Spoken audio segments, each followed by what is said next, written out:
For the longest time, I, 29, female, thought my parents were genuinely excited about my wedding. After all, I was their only daughter now, or at least the only one left, who still spoke to them. My older sister, 32, female, had disappeared from our lives years ago, cutting off all contact after deceiving them in a way they never fully explained to me. They never wanted to talk about it, and I had learned to stop asking. So when they threw themselves into my wedding planning with full force, I saw it as them trying to make up for lost time. My fiance, Brendan, 32, male, and I had planned for a small, intimate wedding, but my parents were determined to be involved in every single detail. They insisted on handling the guest list, the seating chart, and even elements of the ceremony. At first, I was touched. They said they just wanted to feel included, and I saw no harm in letting them help. But as the months went on, I started noticing strange things. For one, my opinions were brushed aside more often than not. I would mention a song I wanted for my walk down the aisle, only for my mother to say she already had something special in mind. I talked about keeping the ceremony small, but my father kept hinting at how weddings should be about family reunions. Then there was the secrecy. They started taking calls in hushed voices when I walked into the room. I overheard snippets about people I didn't remember inviting. And when I asked, they would say things like, "Don't worry, sweetheart, we just added a few close relatives. It's nothing." The final straw came when I accidentally overheard a conversation between them. I had walked into their house unannounced one evening, needing to drop off some paperwork they had left behind at my place. They didn't hear me come in, and before I could call out, I heard my mother's voice drifting from the kitchen. She was talking to my father, and her tone was giddy with excitement. She said that she couldn't wait to see the look on my face when my sister made her surprise entrance at the wedding. That it would be the moment of the night, something people would talk about for years. My father laughed, saying he had already talked to a few relatives about it, and they all thought it was a fantastic idea. It was the perfect way to bring the family back together, and even if I was shocked at first, I would surely get over it. After all, what bride wouldn't want her estranged sister back in her life? I felt my stomach drop. The entire time, they hadn't been planning my wedding to celebrate me. They had been planning it as a stage, a carefully crafted event to force a reconciliation that I never even asked for. I backed away before they could notice me and drove home in a daze. The betrayal cut deep. My wedding, a day that was supposed to be about Brendan and me, had been hijacked for their selfish agenda. I wasn't even sure what to feel. Anger, hurt. I had spent months thinking their involvement was out of love, only to realize they were more interested in using me as a pawn in their reunion fantasy. By the time I got home, Brandon immediately knew something was wrong. I told him everything, my voice shaking with frustration. He listened patiently, his expression growing darker with every word. When I finished, he didn't hesitate. He said that this was our wedding, and if my parents couldn't respect that, then we needed to take control before it was too late. That night, I lay awake, replaying every interaction with my parents over the past few months. The little dismissals, the secrecy, the way they had always pushed the idea of family first.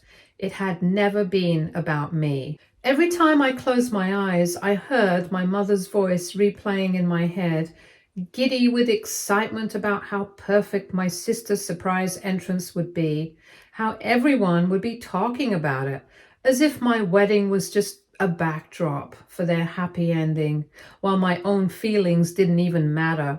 By morning, my decision was made. I wasn't going to let this happen. I called my parents and told them I was coming over to talk. My mother sounded pleased, probably thinking I was going to discuss last-minute wedding plans. My father said he was glad because they had some things to run by me too. The audacity of it almost made me laugh. They still thought they were in control. I arrived at their house and didn't bother with pleasantries. I told them I knew everything. They tried to play dumb at first, feigning confusion, but I didn't give them a chance to lie their way out of it. I repeated word for word what I had overheard: my mother's excitement, my father's smug assurance that I would just get over it, the way they had roped in other relatives, ensuring that my sister's return would be the highlight of the wedding. The look on my mother's face shifted from fake confusion to poorly concealed guilt. My father crossed his arms, defensive. My mother finally spoke first. She said that she didn't understand why I was so upset. Didn't I see how important this was for our family? This wedding was the perfect opportunity to bring my sister back. She said she had been dreaming of this moment for years, and that, of course, they were excited about my wedding, but this was bigger than just me. My father jumped in, saying that sometimes in life, sacrifices had to be made for the greater good. He told me I was being selfish, that I was willing to throw away the chance to repair our family just because I wanted things my way. I couldn't believe what I was hearing. I asked them if they had ever once considered how I felt about it. Did they even care about my happiness? My wedding wasn't a reunion. It wasn't some dramatic soap opera moment they could orchestrate. It was about me and Brendan. My mother sighed, her tone shifting from guilt to exasperation. She said she had assumed I would understand once it happened, that I would be so happy to see my sister again, that all of this anger would disappear. That was when I realized just how deep their delusion ran. They weren't sorry. They weren't even capable of seeing how badly they had betrayed me. I stood up, shaking. I told them I was done. My mother's eyes widened in shock. My father frowned as if he was just now realizing that I wasn't bluffing. I said that since they clearly cared more about their plans than my happiness, they were no longer invited to my wedding. They could throw their family reunion somewhere else. My mother gasped, saying I couldn't be serious. My father told me not to be dramatic. I told him that my decision was final. My mother's voice started rising, frantic. She said I was making a mistake, that I would regret cutting them out over something so small. She said that if I went through with this, I would be just like my sister, walking away from my family without a second thought. That comparison stung, but I held my ground. I told them that, unlike my sister, I had given them every chance to respect me. I had let them in, trusted them, believed in their intentions, but they had used my kindness against me, and now they had to live with the consequences. I turned to leave. My mother tried one last time, her voice breaking as she pleaded that she just wanted her daughters back together, that she had done everything for love. I paused at the door, looking back at the people who had raised me, people I had spent my whole life trying to please. And for the first time, I saw them clearly, not as parents who wanted the best for me, but as people who would always put their own desires above my happiness. I told them that if they truly loved me, they would have never done this in the first place. And then I walked out. That night, I told Brendan everything. He didn't hesitate. He said that we were going to plan the wedding we wanted without them. We started looking into a completely separate venue, cutting out all the guests my parents had insisted on inviting. If they wanted a reunion so badly, they could have it on their own time. I had spent months thinking I was planning my wedding. Now I was finally taking it back. Update 1. 15 days later. The silence didn't last long. I knew my parents wouldn't just accept being cut out of the wedding without a fight. but I underestimated just how relentless they would be. The very next morning, my mother started calling me nonstop. When I didn't pick up, she switched to texting paragraphs upon paragraphs about how she understood that I was emotional right now, but I needed to calm down and think about what I was doing.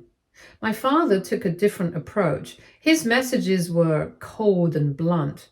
He told me I was being petty and immature, and I was throwing away my family over a misunderstanding. He even accused me of punishing them just because they had tried to do something nice for me. I didn't respond to either of them. Instead, I focused on what mattered, fixing the mess they had made. Brandon and I sat down that morning with a fresh notepad, crossing out every single plan my parents had been involved in. The venue? Gone. The guest list? Being worked from scratch. The catering? We'd picked something we actually liked instead of the overpriced fancy menu my mother had insisted on. It was exhausting, but with every change we made, I felt lighter, like I was finally taking back control by making my own choices. But the moment my parents realized I was serious, they escalated. First, they called our extended family. I started receiving messages from aunts, uncles, and cousins, some genuinely confused, others outright furious. My mother had wasted no time spinning the narrative, making it sound like I had cruelly cut them off for no reason. She told everyone that she simply wanted to celebrate my wedding in the most meaningful way possible, and that I had turned on them over something small and fixable. Some relatives tried to reason with me, telling me that family was complicated and that I should forgive and move on. Others took a harsher approach, calling me selfish and heartless for breaking my parents' hearts right before the wedding. I didn't reply to a single one. Instead, I let them talk while I quietly moved forward with my new wedding plans. But then my parents pulled their next stunt. I had already sent a cancellation notice to our original venue, relieved to be free of the place they had essentially hijacked. But when I called to confirm everything, the coordinator hesitated.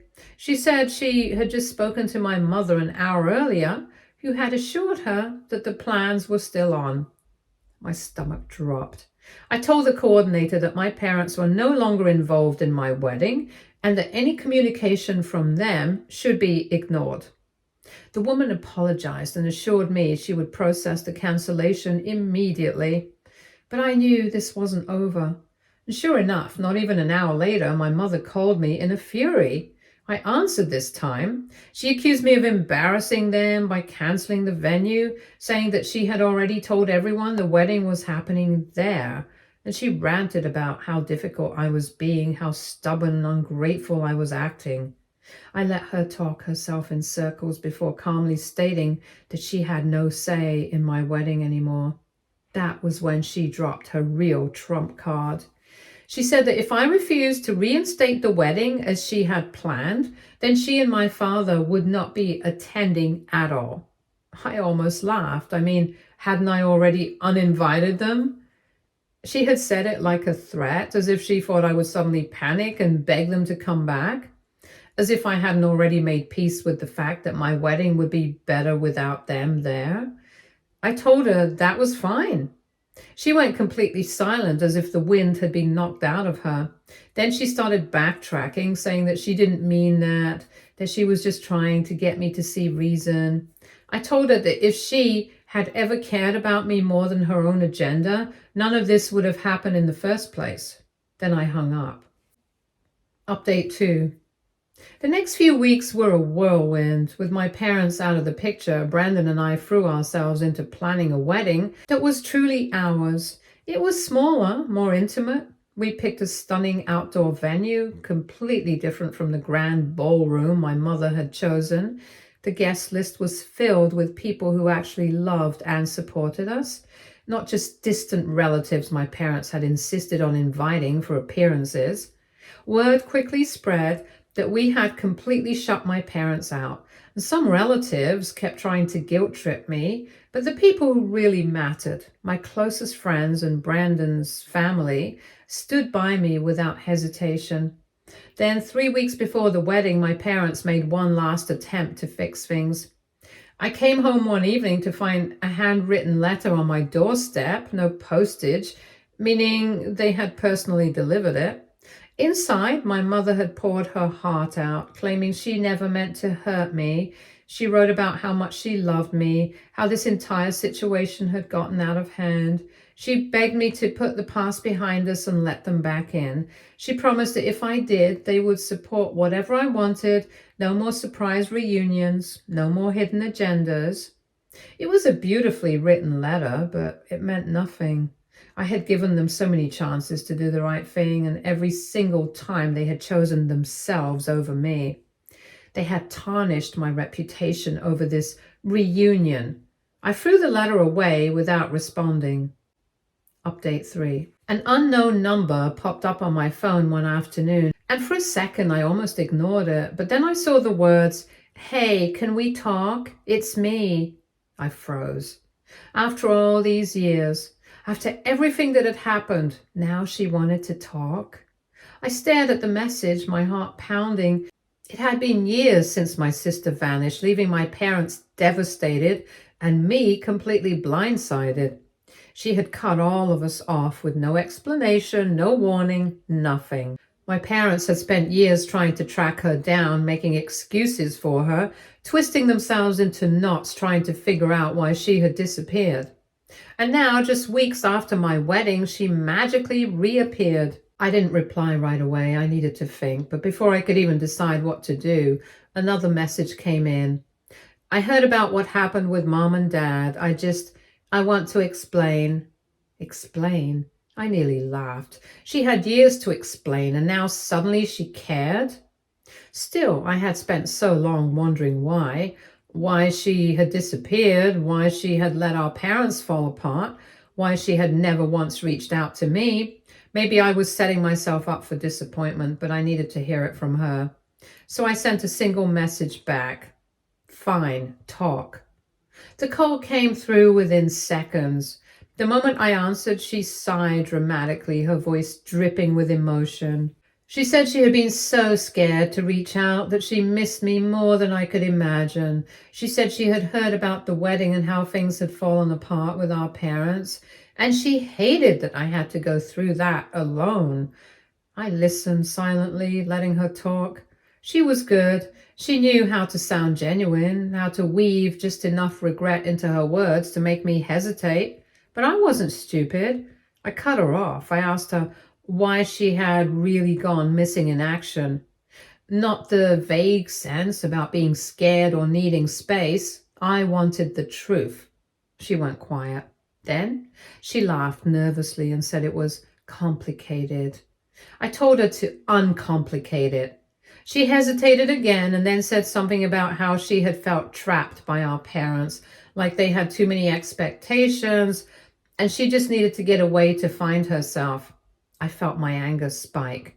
I told her she didn't just get away, she disappeared. She let them suffer. She let me suffer. She didn't even have the decency to tell me anything. She exhaled sharply and suddenly her tone changed. She accused me of being too young to understand at the time. She said I had always been the golden child, the perfect one who could do no wrong in Mom and Dad's eyes, while she had to be the one to bear the weight of their expectations. I nearly laughed. Perfect one? I asked her if she was serious, and I reminded her that our parents never saw me the way they saw her, that she had been their favorite, the one they adored and protected while I had been the afterthought. She scoffed and said I was delusional. That was when I lost it. I told her that I had spent my entire life watching them worship her while treating me like I barely existed, that they hadn't even cared about my wedding for me, that the only reason they had gotten so involved was because they saw it as a chance to bring her back. She went quiet again. I asked her outright if she had known about their plan, if she had been in on it. She denied it immediately, too quickly. I pressed her. She said she would never do that to me, that she had only reached out now because she truly wanted to make things right. I didn't believe her. I told her that if she really wanted to make things right, she would start by telling me the truth, not just about why she left, but why she had stayed away. She said she had her reasons. I snapped. I told her I didn't care about her reasons anymore, that she had chosen to leave, chosen to stay gone, and now she had to live with that choice. She tried to cut in, tried to say something else, but I didn't let her. I told her that she didn't get to disappear for years and then waltz back into my life, acting like she suddenly cared. That she didn't get to show up now after the damage had already been done, expecting me to just welcome her back.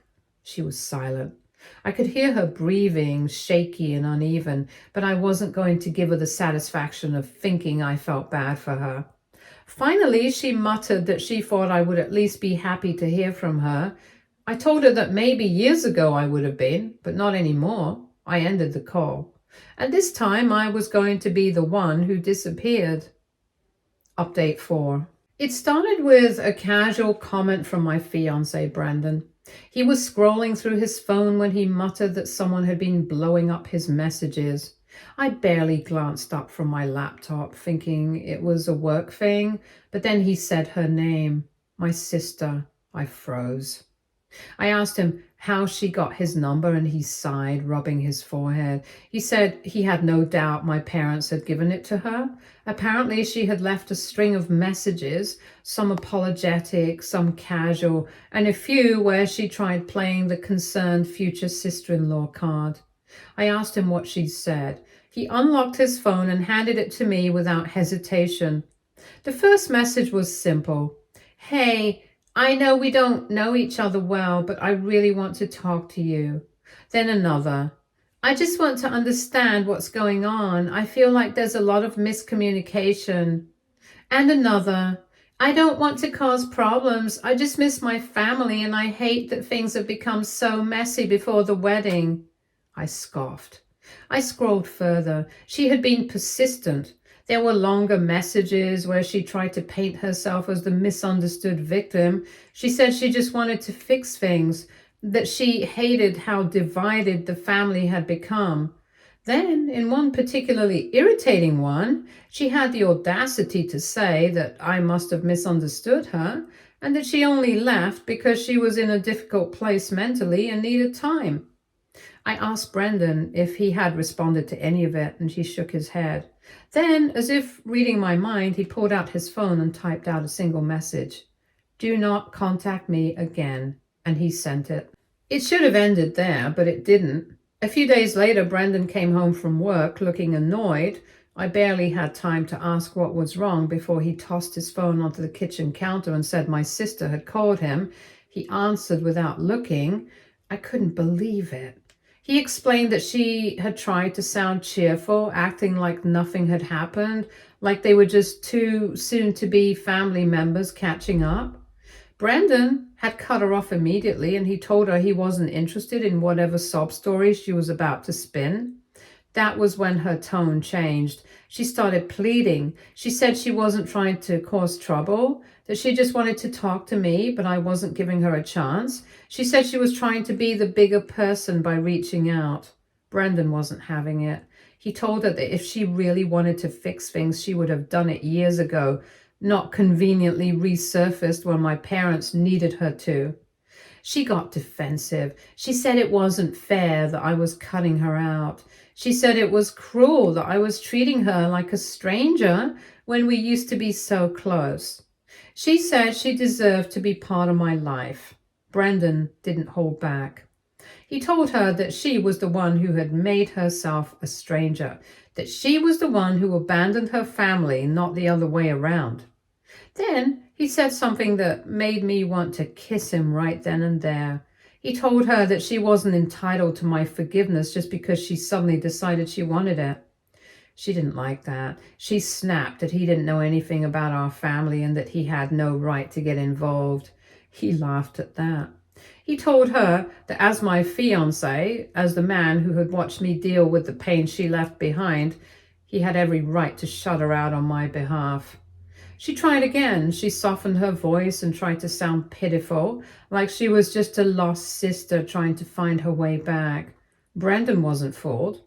He told her bluntly that her manipulation wasn't going to work on him, and then he ended the call. The next morning, I got a text from my mother, and she said she couldn't believe what Brendan had done, that my sister had been devastated after their conversation. I didn't even bother responding. Instead, I blocked her number. Brendan did the same with my sisters. And just like that, the door slammed shut once and for all. Update 5. I wasn't surprised when my mother tried to pull another stunt before the wedding. I only found out about my mother's attempt to rope Brendan's mother into her mess when my mother-in-law called me a few weeks before the wedding. She didn't sound angry, just mildly annoyed and a little amused. She told me that my mother had called her, acting like they were old friends and that she just needed a mother's advice on how to fix this rift between us. At first, my mother-in-law had assumed she was calling to apologize or to find a reasonable solution, but it didn't take long for her to realize that my mother had no interest in taking accountability. She had started by sighing dramatically, saying she just didn't understand why I was so insistent on keeping my own parents away from the most important day of my life. She claimed that she and my father had only wanted to do something special for me and that it wasn't their fault that I had overreacted. She framed it as if they had simply been too excited about my wedding and that I had punished them by cutting them out completely. My mother-in-law had let her speak for a while before calmly asking what exactly she had planned for my wedding that had made me feel so strongly about keeping them away. My mother tried to skirt around the issue, saying it was all a misunderstanding blown out of proportion. She then pivoted, playing the heartbroken mother act, saying she never imagined her own daughter would turn her back on her family just because of a small disagreement. When my mother-in-law asked what she meant by a small disagreement, my mother started getting frustrated. She said that as a mother-in-law should understand how painful it must be to have a daughter refuse to see reason.